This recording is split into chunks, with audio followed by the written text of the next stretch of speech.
America అధ్యక్షుడిగా మరోసారి ఎన్నికైన డొనాల్డ్ ట్రంప్ సోమవారం మధ్యాహ్నం అంటే భారత కాలమానం ప్రకారం రాత్రి 10:30 పదవి బాధ్యతలు స్వీకరించనున్నారు.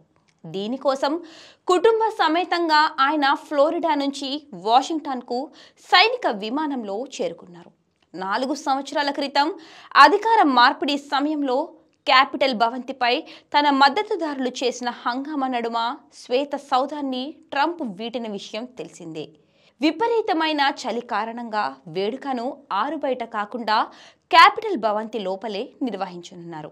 రొనాల్డ్ రీగన్ 1985లో అమెరికా అధ్యక్షుడిగా రెండోసారి బాధ్యతలు చేపట్టే సమయంలో కూడా ఇలాగే చేశారు.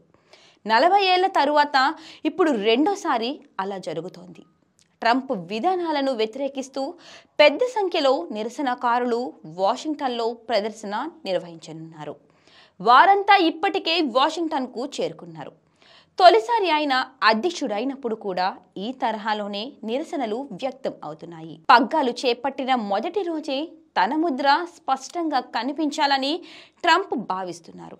ఈ మేరకు సుమారు 100 కార్యనిర్వాహక ఉత్తర్వులపై సంతకాలు చేసేలా ఆయన బృందం రంగం సిద్ధం చేసింది. We will make America safe again. And we will make America great again.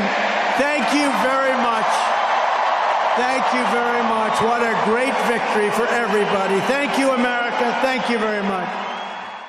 ఎన్నికల వాగ్దానాల మేరకు ఇవి జారీ అవుతున్నాయని ఆయన సన్నిహితులు పేర్కొన్నారు.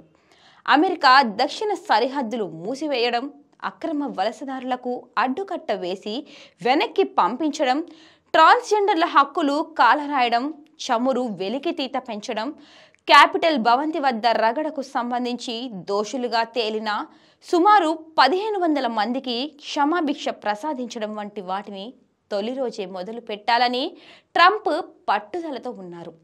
అమెరికా సైన్యంలో ట్రాన్స్జెండర్లను నిషేధించాలని ట్రంప్ నిర్ణయిస్తే ఒక్కసారే 15,000 మంది ఉద్యోగం కోల్పోయే అవకాశం ఉంది.